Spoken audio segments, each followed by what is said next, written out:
Hey Mike, so this is Hey this is a, Yash. this is a topic that we've been wanting to speak for a while. We've been wanting to discuss, and it's about being in the water, swimming, and the feelings that we have around it, and we assume that a lot of people feel the same way. So before we start off, let me tell you something funny that happened recently. Okay. I was a huge fan of the first Avatar film. Um, Yeah. only really for the design and the experience of watching it in 3D. Like I remember watching it in theaters and it was amazing. It was like I remember I went with my father, and my father doesn't really go for a lot of movies, but when we came out, he was like jumping over the fence and like acting as if he was still a part of that world. So it was that much of an immersive experience for us.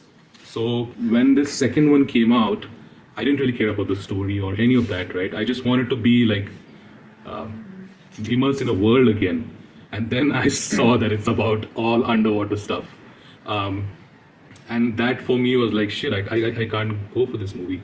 Because if it's in 3D, it's taking me underwater to like all these worlds and there's all these creatures and everything. Like, I Yeah. don't know what I would do if I'm in a theater and if that triggered, whatever like panic like feelings that I get when it comes to like swimming in open water, especially the sea. Um, and I found it difficult for someone else, to talk to someone else about this because I don't know if they can relate to what this feeling is.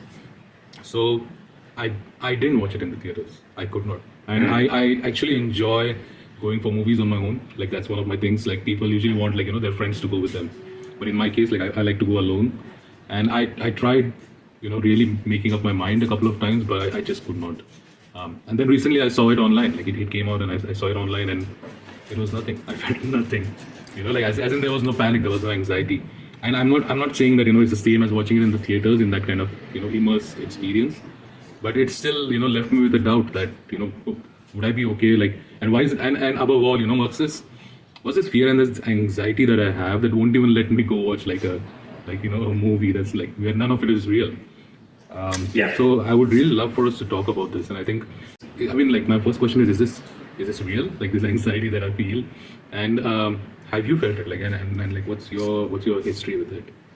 Yeah. I mean, it's a good point, and I think I think first of all, I'd say it is real, and it's real because you feel it, right? So I think that's the first thing to think about is that if you're feeling in a certain way, it's for a reason. And if that creates anxiety for you, then it's definitely real. But for me, it's also like it's a little bit like other types of fears as well. Like for example, someone who's maybe I don't know scared of snakes, or someone who's terrified of flying. I think it has some similarities, and actually I am someone who has suffered a lot with swim anxiety, and I'm also someone who has suffered with an inability to get on a plane without being terrified. And I think there are lots of similarities between those two examples that I just shared, the flying and the swimming, and also the way that you cope with it and deal with it can be similar too. So I think this for me is like it's a super interesting topic, because it's something that I've found really difficult for many years. But it's something that I've had to deal with because I was determined that I wanted to be a triathlete and I wanted to be an Ironman. And in order to do that, you have to swim. There's no kind of way around that. You have to get in the water and deal with it. And also, you can't just do your swimming in the pool. So swimming in the pool is entirely different to swimming in open water. So when I go to the pool, I'm not scared. I'm not scared of getting in the water. It's fine. So that there's no anxiety for me with swimming in the pool. But other people do have those anxieties. I know my dad, for example, he he's terrified of deep water. And part of the reason for that is that he has mobility issues. But as a younger person, he used to swim a lot, so he never had that anxiety before. But that anxiety has come about because of the fact that he's developed mobility problems, and therefore he thinks if he's out of his depth, then potentially there could be a risk situation. So he tends to avoid deep water, and if he's ever in deep water, it can cause anxiety for him. So I think it's different for different people. But in the main, speaking personally, swimming in a pool, no problem with. But take it to open water, that's where things change. So as a kid, I would do anything I could to avoid sport. I was always the kid that never got picked for the team. I was always the kid that would be kind of happy to, have a teacher's note so that he could get out of doing physical exercise. I just wasn't into it, and I'd avoid it as much as I could. And when I was a kid, swimming lessons were mandatory. It's something that we had to do. You were forced to learn to swim, which I think is a good thing. I think everyone should learn to swim. It's an important life skill, and everyone should have that opportunity.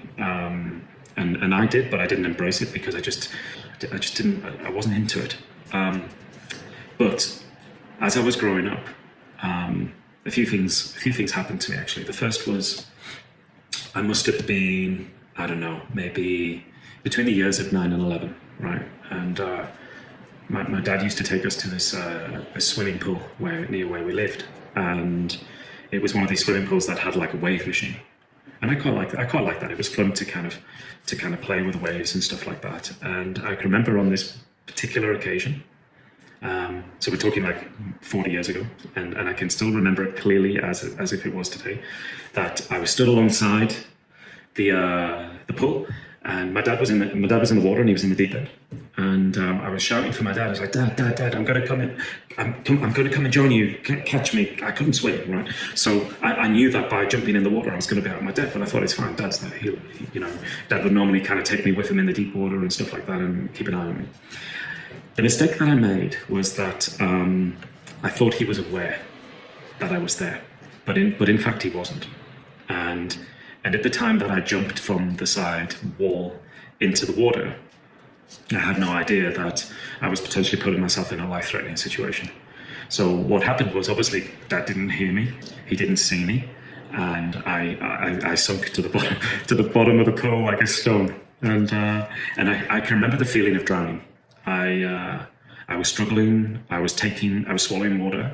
I couldn't resurface, and I was getting myself into a panic. So I was moving like crazy to try and get out the water. And naturally, you would normally just bob back up, but for some reason I didn't. And I just had this sensation that I was in trouble.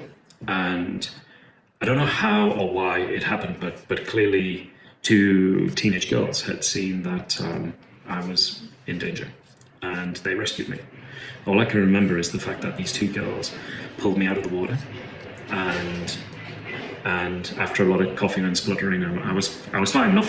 Nothing untoward happened. I was okay. But I remember at the time that it was a super scary situation, and it's kind of stayed with me for life. The fact that being in deep water is dangerous. You should respect it, and if you're not capable of being in deep water, don't go in it. So I've had a lot of these kind of fears, I guess, because of the experience that I had. So that was kind of like one of the first childhood experiences I had. I was probably about 13, 14, and my parents in the summer, we used to go down to this beach where we lived, and we lived in northeast of England, and it has a stunning coastline, and holidays for us were all about going to the beach, which was less than 15, 20 minutes in the car to get to. And so I would go down there with my family. We'd sit on the sand, we'd play in the sea, etc. But I had this thing, right, where I would go off on my own and I would disappear for hours at a time. And it used to scare the life out of my mum, because I was still quite a young boy. I wouldn't tell her where I was going. I would just go off and do my thing. So that was kind of one issue. The second issue was really with what I was doing. So I had this thing where I liked to play chicken with the sea. And I would wait for this, and you couldn't do this all the time. It depended on the tide, right? So I'd wait for a situation where the tide was out, and I would start going out to sea by standing on different rocks and things like that, and get to a point where I could actually be quite far out to sea, but without having the water around me. But then what I would do is I would play around on the rocks, wait for the tide to come back in, and then it was almost like a race against time to get back from the rocks to the shoreline. And this was just, I thought this was fun. I didn't realize the dangers that I was putting myself in at the time, and honestly, nothing ever happened to me. But I had this thing where I would play chicken with the sea, and I said nothing ever happened to me. There was actually one occasion where I was stood on some rocks, and I got swept out to sea. So basically, what happened was it was quite a large rock formation that I was stood on top of, and the tide was coming in, so the waves are coming back in and out, and I kept trying to dodge the waves, which I was doing, but then one big wave came, and it knocked me entirely off my feet, off the rock, and onto the sand. And as I fell into the sand, there was shallow water around me, and as the sea started to go back out, I was pulled out with the sea, and that was that split second, I knew I was in trouble. And it was terrifying, and I remember that because it kind of taught me that the sea is dangerous, and you should totally respect it, because it's such a powerful thing that if you're in a situation where it's out of your control, then you could get into serious harm. So I learned from that, but also, that experience kind of scarred me a little bit as well, to the extent that as a kid growing up, I was scared to go in the shower. Yeah, I didn't like to have water coming on my face or anything like that. I just the whole water thing was a bit of a big deal for me, and I never liked it at all. So that's kind of like a little bit of my history of where I'd come from. And then, Yash, I guess if we kind of roll forward maybe 30 years, I have this crazy idea that I want to do a triathlon. But I couldn't swim 25 minutes. But I just loved the buzz of being around the races. I'd supported quite a few races with different people, and the excitement, the adrenaline. It just looked like a fantastic thing to do, and I was just like, I gotta do this. But I always came back to the same thing of I'm too scared, and I was too scared to get in the water. So to overcome that, I did many things. I did lessons. I practiced in the pool on my own, but getting into open water was a really big deal for me still, and a lot of it I think came from my childhood anxiety, not the anxiety as such, the childhood experiences that I had developed into anxiety at a later age. I think. I'm correlating the two things. It might not be the case. Maybe I would have had that anxiety anyway, because I think people can do. But that was just how it was for me. That one experience of you like standing on the rocks, like it's not very related, but it just reminded me of like some of the things that I used to do as a kid. As an example, and we can get into that story sometime later, but we used to play this game where we would stand on one side of the street, and the game was to play chicken with oncoming vehicles. So you have to, like, when a vehicle comes, you have to run across, but you have to run across at just the last minute. And not very surprisingly, I got into an accident. So it just reminded me of that. Like, it just feels like something fun to do at that time. And then, like, now when you're an adult, you look back and you're like, wow, that was crazy, and that was super dangerous. Like, yeah, man. Maybe it's I don't know whether girls do this, but maybe it's like a boy thing that we do these silly kind of games that at the time we think's fun and stuff like that, but actually carry some real risk and people can really get hurt. So I don't know. One of the last things you said there, right, where is it those traumatic experiences that we have as kids, and then that develops into an anxiety, or like, I don't know. Even I had that question for a while, because when I learned swimming, it was in this swimming pool in Thailand, where like my friends who were like a couple of years older than me, like they slowly taught me how to swim. So the first stroke that I learned was breaststroke, and it felt a lot like cycling, like or like how you learn to ride a bike, like you just like you learn, and then one day you are suddenly doing it. So it was like that for me with swimming also. Like one day I was practicing, and then one day I was in the deep end, and I was like, look everyone, I'm able to swim now. And with that, we started to have a lot of fun. Like we used to go to the swimming pool almost every day. And in the swimming pool, the deep end was, I think, like 12 feet deep. It was pretty substantially deep. Like if you went all the way to the bottom, you would, like, your ears would hurt. And we played a lot of games. Like we used to dive into the pool. We would go down to the bottom of the deep end, and like do these like slow motion dance moves there, and like like all the fun stuff that kids do. And so I didn't have a problem with the water or anything for a long time. And later on, like one of the memories I have, I think maybe once I was like 16 or so, I remember I was on a beach and I had these swimming goggles, and for whatever reason I went into the sea. And again, this was not something new. Like we used to do this at the beach, but I got into the water and I looked down at the deep end, right? Like this is not a swimming pool. Like this is the sea where the deep is like very deep, and obviously like from the beach, like I didn't see like the deeper part of the sea, but this something started in me that it was like it was scary. Like I think that's the only word that I can use to describe it. And from that point onwards in my life, like even the swimming pool started to feel that way. And I was still able to swim, but I couldn't explain. I mean, forget about explaining. I wouldn't even talk to anyone about this because like, how do you explain this, right? Like, it wasn't that I was afraid of drowning. Okay. I was afraid of what's down there. Now when I say that, people, first of all, people would be like, "There's nothing in the swimming pool." I know that. Also they might think that in the ocean I'm afraid of, like, let's say, like a shark coming. I know. Yeah. Like what I visualized was much larger and much stranger than that. Many years down the line, I think maybe like more than a decade, it took me a long time to realize what that fear was. I started to realize that I felt that fear when I imagined space. And so like deep water and space were like similar to me, to the point where there was a point in my life like where you have those big space encyclopedias where you have those like photos of like Saturn, and there's like all space around it, and it's a huge like A3 size page. I found it difficult to look at those. And from that I slowly started to figure out that my fear is about something being infinite. It's so infinite and it's so large that it's a kind of fear that you would see in the books of H.P. Lovecraft. I don't know if you've seen or read those books where the monsters or whatever is happening to the people, it's not like a monster. Let's say like it's not like a dinosaur from Jurassic Park, or it's not like Godzilla. These monsters are so big that when the human being, or so strange and so infinite, that when the human mind comes across that, they are not able to comprehend. And if you see in most of those stories, the humans they just go mad. It's not about the monster coming and eating them. It's just this fear of something that is beyond our comprehension, and so that's why it's something beyond our control. And like.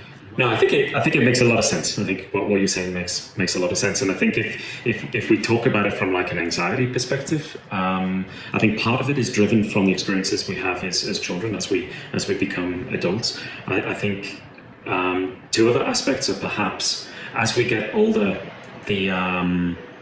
I don't know, let's just say there's kind of like a risk indicator in your brain, right? And when you're young, when you're a kid, you don't have that indicator because it's like, well, I'll do anything. I can do anything. Just watch me. I'll do it. And that's how you are as a kid. But I think as you get older, that risk indicator starts to change because you start thinking about things like, I've got a wife, I've got kids. If something would happen to me, so you start to kind of think about consequences more, and I think those consequences in part drive the anxiety, if that makes sense. So I think that's one aspect. I think part of it is how your personality develops and the type of person that you are. So there are some people out there who are mega confident and have no fear of doing anything, and they'll just make it happen. I'm not one of those type of people, so I don't have that. But I think the way that your personality develops will perhaps, allow these kind of anxieties to become present in your life. So that's another aspect. And then I think the third aspect, which is also interesting, is what's going on in your life right now. So, give you an example, right?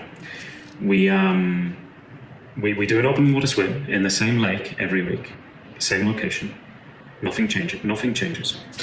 1 week it's sunny, I have a great swim. The next week it's cloudy, not quite in the mood. It's not quite the same. I don't feel like my swimming's as good. So I think there are environmental factors which have an impact, and so that's an example I would use. And the other thing I'd say is when I talk about things going on in your life, how much stress do you have in your life? How much is work impacting you at the moment? What's your family situation like? How are you managing your relationships? I think when there are, let's just say, negative aspects in any one or a multitude of those areas, it can fuel anxiety, and I haven't felt that so much with swimming, but I've definitely felt it with flying. So I know, and it sounds crazy, right? But if I'm happy and I'm in a happy space, I don't have a problem flying. But if I'm not in a happy space, or I'm under a lot of stress, then I can get on a plane and be scared, and it can be totally irrational. And it's that irrational fear that is difficult to deal with. And if we kind of take that and relate it to swimming, I'd say with swimming, I think part of the issue that we have, right, is Hollywood. I think the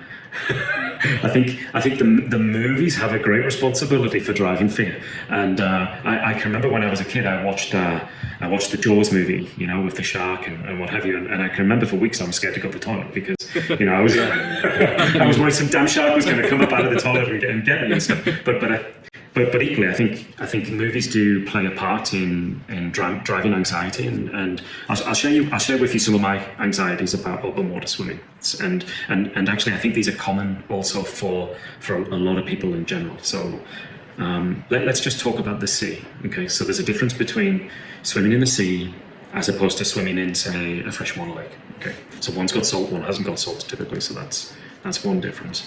But the other difference, and I think you touched on it, was about infinity. So you get in the sea, right?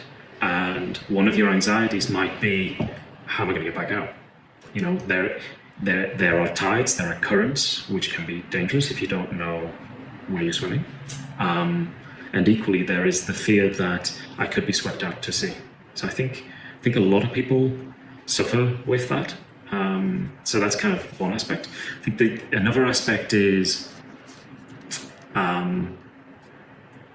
having the belief that you can complete your swim. So let's just say, for example, you're going to go for a 45-minute swim, but you're not, you're with a group, maybe, I don't know, and the group's decided they're going to do 45 minutes. You've done a lot of swimming in the pool, but you've never swum continuously for 45 minutes. So you're kind of like, you stood there on the beach going, well, in theory, I can do this. I've trained for it, I'm capable, but I've never done it in practice, or, I've done it a couple of times, but never really felt comfortable. So when you get in the water, there's this kind of fear that maybe you won't be able to complete the distance, and then if you can't, then what? Yeah, because you're in infinity, so that can create anxiety too. So that's the second thing. The third thing is what I like to call the sea furniture. Sea furniture. Oh, Yeah.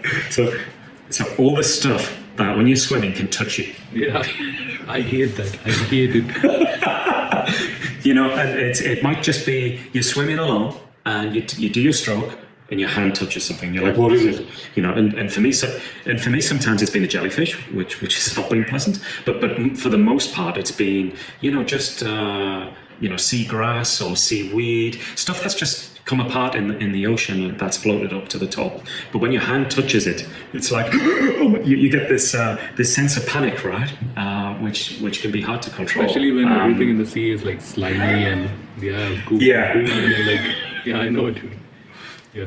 And then the other thing that you get, right, is all these, in the lake at the moment we have this because with it being August and it being having a lot of sunshine, the grasses that grow at the bottom of the lake, particularly in the shallow areas, and when I say shallow, I'm talking about water which is maybe up to 5 meters deep, they have a tendency to grow all the way to the top of the lake, and they form little woods or little forests that you have to kind of navigate around, because if you don't navigate around them, you're going to have to go straight through the middle of them.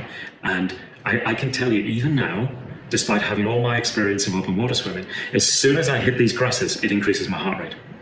It does, without a doubt. And they get tangled around your neck, tangled around your arms, they're around your feet, and it's just, So, the furniture of the lake or the sea is something which I think people have anxiety about, particularly when they encounter it. And it can be other things like, you're just swimming along, and then all of a sudden there's a huge drop. And I had this a couple of years ago. I was swimming open water in Crete in Greece, and I was just swimming along, and all of a sudden the sea ledge just dropped, and I was swimming parallel to the shore. It's not like I was going out to sea, but the drop was significant. It was so much so that I couldn't see the bottom, and that caused a bit of panic in me because I'm like, my environment around me is changing and I can't control it, and I don't know whether that's a good thing or a bad thing. So it kind of creates a bit of anxiety. So there's that aspect. The other kind of anxiety, I think, is the depth of the water. I think people feel that by swimming in deep water, it increases the risk of your safety. And I think that's logic. I think it's logical that we would feel that way. It's kind of like saying, I'm safe swimming in water which is 3 meters deep, but if that water goes to 60 meters deep, then I'm not safe. Now that, if you rationalize that, it's crazy, right? You'd say, well, it makes no difference. It doesn't matter. You can drown in 15 centimeters of water. It doesn't have to be, depth shouldn't be a factor, but it is. And I've certainly experienced that as well. And, I don't particularly like swimming in deep water, and I do prefer to be able to see the bottom. So swimming in clear water is my preference. And I know a lot of other people like that as well. So yeah, the depth of the water is a thing. What else have we got? So let's go back to the animals, right? So it's hard not to think about what's in the water, because there's a lot of, I think statistically 80% of the world's wildlife lives undersea. If I'm correct, it's something I remember seeing this a while ago, and the numbers were crazy. So there's a lot of wildlife in the water, and it's hard not to think that they're not all out there to get you.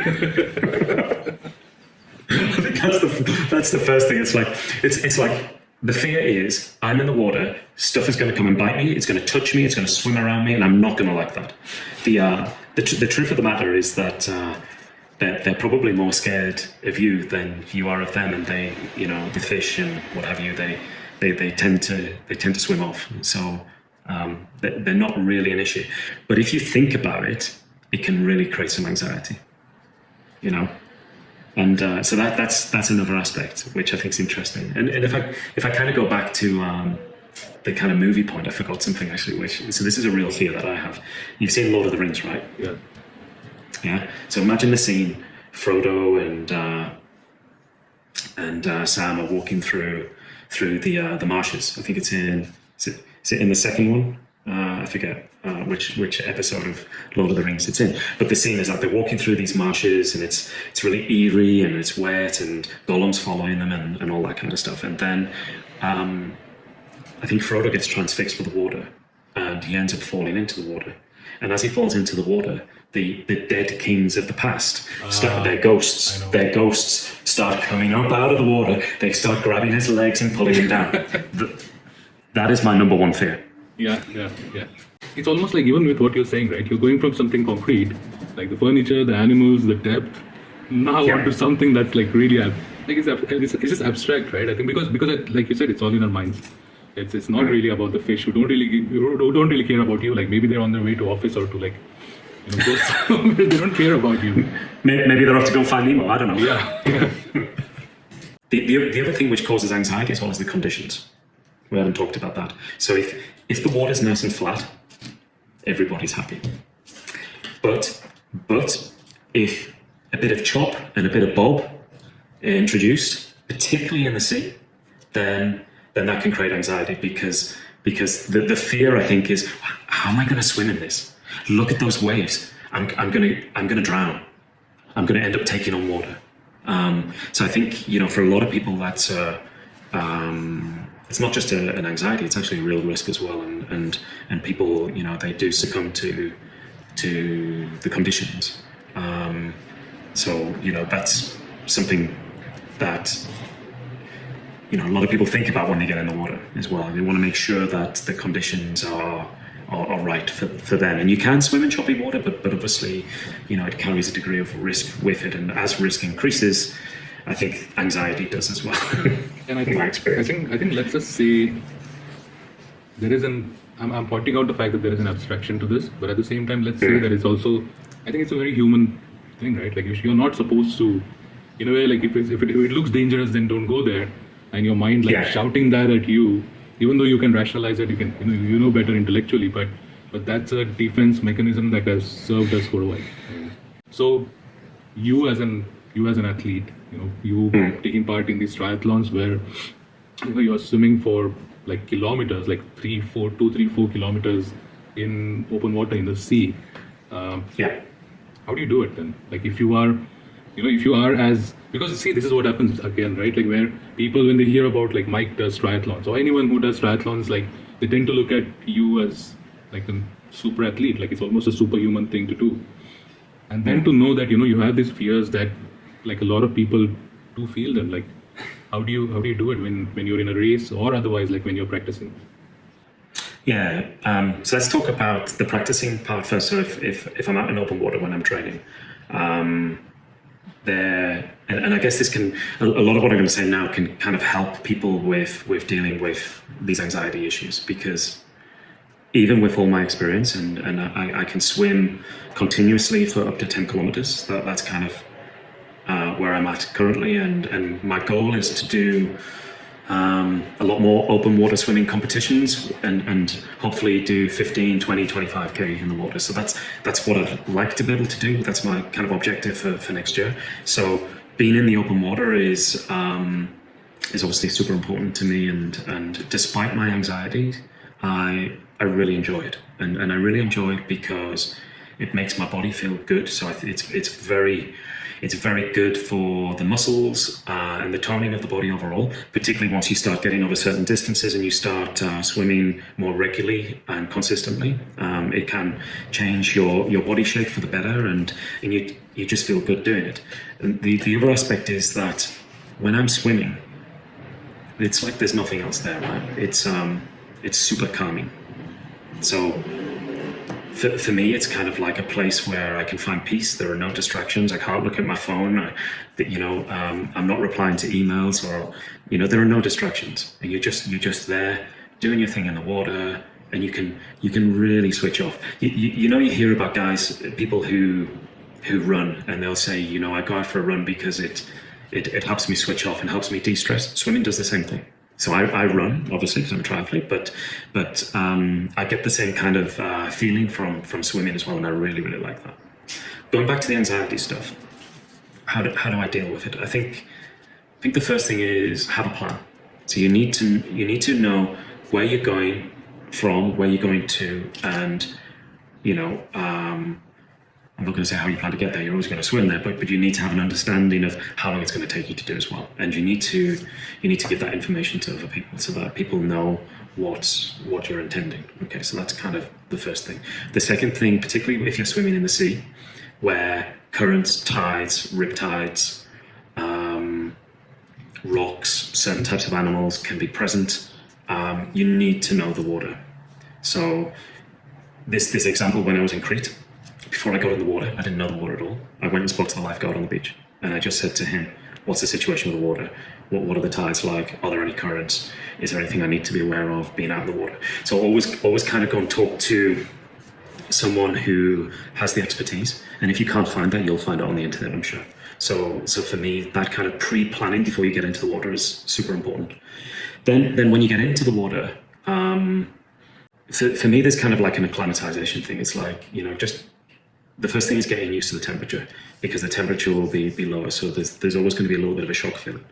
So when I get in the water, I always spend maybe the first 5 minutes or so just kind of in my environment and getting comfortable with being in the water. And then after that, I'll go and do maybe like a 10-minute warm up, just to raise the heart rate and just get used to the area where I am. Obviously, if you're swimming in water which is familiar to you, you know what to expect, because it typically doesn't change. So you know where certain plants are. You know the fact that if you swim 200 meters this way, you're going to encounter a pipe underwater. So you get used to these kind of things. So I think the familiarity is important. The next thing, we talked a little bit earlier about not being able to cover the distance, right? So I think the important thing, particularly if you're getting into the sea, but it applies equally to lakes as well, is swim within the buoy line. So when you go to the sea, you'll often have areas of the beach which are patrolled by lifeguards. So number one, before you get in the water, tell the lifeguard you're getting in the water, just for safety reasons. And then secondly, if you're not confident or you've got anxiety about the distance, just swim out to the buoy line and then just swim up and down. So you can just do lengths like you would do in the pool, but up and down the buoy line. And then as you grow more confident with swimming for longer periods of time in the water, then extend it beyond that. But as a starter, I think that's a really good way of dealing with stuff. Then the water depth, the water, the sea furniture, the animals. It's hard, actually. You just need to switch off. I think if you can get yourself into a rhythm with your swimming, just try and focus on your technique, focus on what you're doing in the moment. Don't start to think about that movie with Lord of the Rings where the kings are trying to grab the Don't start thinking about stuff like that, because as soon as your mind starts thinking about that, then you're gone. You're going to lose your composure, and you're going to have difficulty dealing with that. So try and block those things out of your mind, and try and think about, like I said, your technique, or start to think about, happy things in your life, things that are going well. Try and think of positive experiences. Try and think about the race that you've got coming up and what it's going to feel like to come out of the water and finish that swim. So I think having positive thoughts in your head is a way to conquer that. And if you do panic, and if you do lose your composure in the water, whether it's waves or the other issues that we've talked about, the easiest thing is just to lie on your back and just accept what's going on. So just lie on your back, don't kick, and just breathe, and just take your time, and just talk yourself through it. Talk yourself through what your fear is, and try and rationalize that, because your fear generally is irrational, and you can find arguments against that fear, if that makes sense. Like, I'm scared of the fish is one argument. Okay, a counter argument to that is, but they're not interested in you, they're going to swim away. So why are you scared? So I think there are ways that you can deal with it by making sure that you come up with these coping strategies, if you like. I think the other thing as well is always have a get out plan. If you're scared of deep water, then practice your swims by going parallel to the shore. Don't go out too far. You don't have to go out far to have a decent swim. So make sure that you're not too far from the shore, and always make sure that if things go wrong, and you can't deal with it and you need to get out of the water, that you have an exit strategy. That exit strategy may be you can swim 50 meters to the beach, or it might be the fact that you're accompanied by someone on a stand-up paddle or in a canoe. So having people around you is super helpful. And in particular, if you're doing open water swimming, never do it on your own. Always try and buddy up with at least one other person, swim together, take a swim buoy as well. These inflatable swim buoys are not only useful for visibility, so making sure other people, boat users, etc., can see you. But if you're struggling and you need to stop, you've got something to hold on to. So that's a real useful tool to use. So that's kind of talked a lot about that, but that's kind of a general way that you can cope with things. But equally, that's how I cope with it as well. And honestly, despite all my experience, I still have panic attacks in the water. And I had one just a couple of weeks ago, and it was because the wind was blowing strong. There was quite a lot of waves. I'd started my swim into the wind, and it always takes a little bit of time for your heart rate to get up. So you're struggling with your breathing, but then if you're getting lashed with the waves as well, it's hard to get your breathing. So I just panicked, and I had to go through some of the coping mechanisms that I just talked about in order to get over that. And I got over it, but at the time it was not pleasant, because you kind of think, I can't do this. This is too hard. I don't like this. This is, I'm not enjoying this. But you can get over it. In this situation that you described, where you were having that panic attack, Yeah. Did you lie on your back? Because I think of like you told us about some really good techniques, but I think that one where you just lie on your back, like I think I would have never thought of that, because when you're in the water, it's not like you're not on this, or you're not on land. So even that thought would not have even come to my mind. So was that also like one of the things that helped you get through that panic attack? Definitely, yeah, and for two reasons. One, it allows you to breathe freely, and secondly, you're putting your body into a relaxed position. So by being in a relaxed position, it automatically allows the heart rate to come down naturally on its own. If you can get your heart rate under control, then your breathing's going to become under control, and then when you're ready, you can move off and continue your swim. So it really is a very good mechanism for dealing with anxiety in the water. Then when you come to racing, so racing, oh my lord, this is another level, right? So everyone's lining up to start the race, and you can feel the tension in the air. You imagine the scenario: you stood lined up along the beach with potentially thousands of other athletes for some of the bigger competitions, and you're all waiting to go in the water, and the guys on the microphone getting everyone pumped up, and the AC/DC are playing in the background.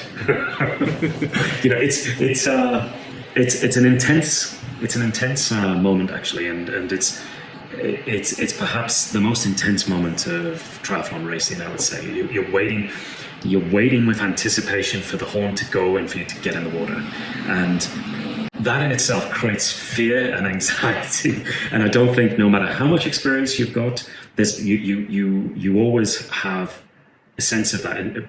But for me, it's a good thing. It's a good thing in that it gives you adrenaline, and because you've got adrenaline pumping around the body, when you do get in the water, you just go.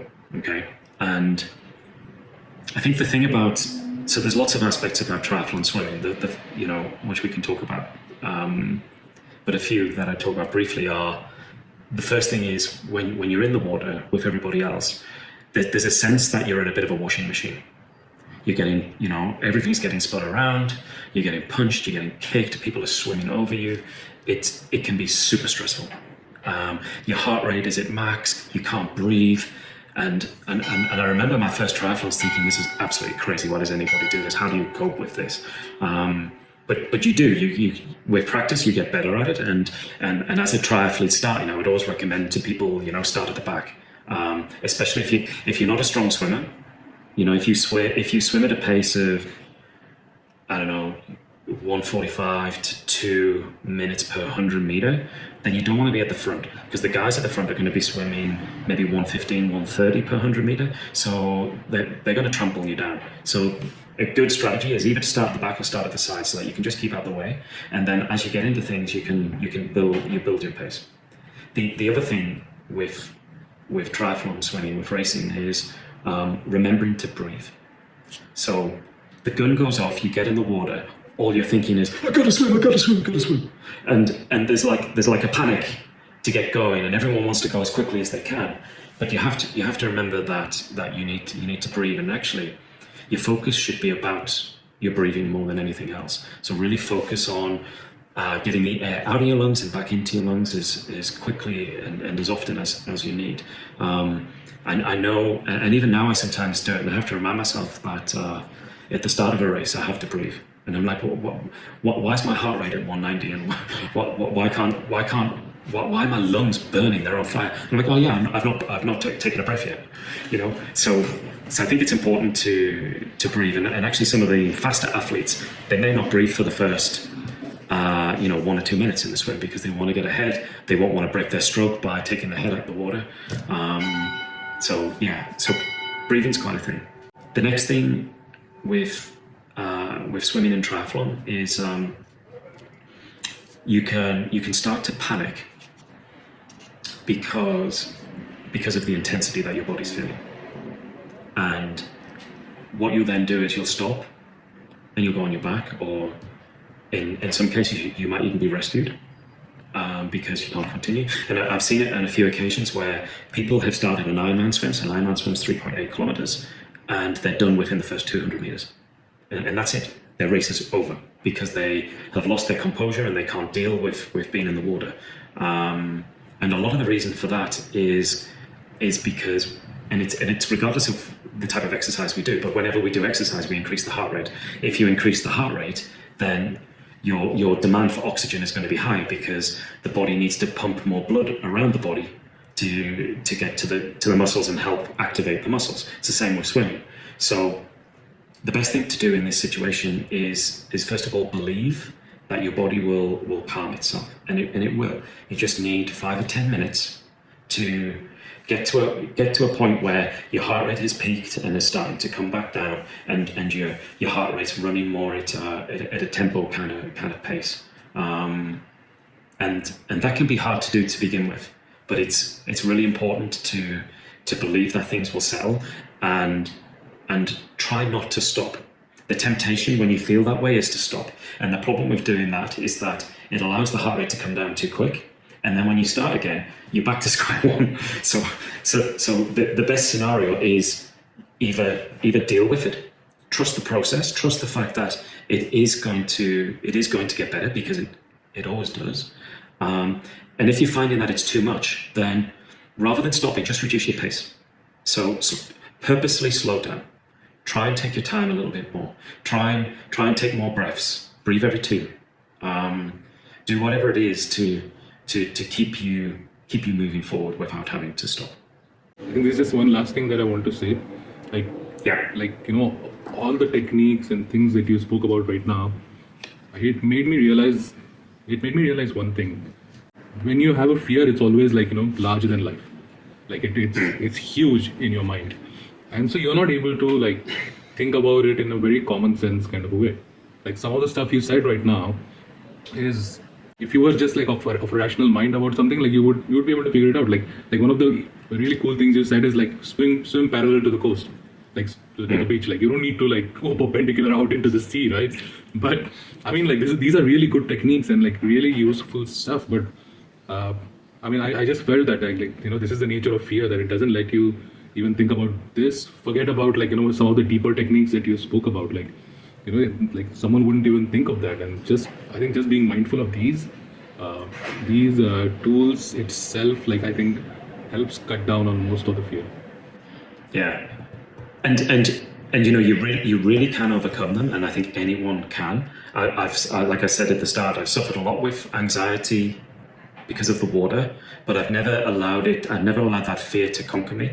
I've never allowed it to stop me from doing anything. It's like flying. I love travel. I'm going to get on a plane.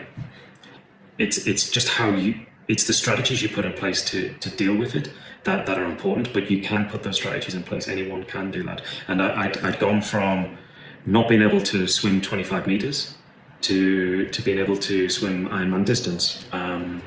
It can be achieved for anybody.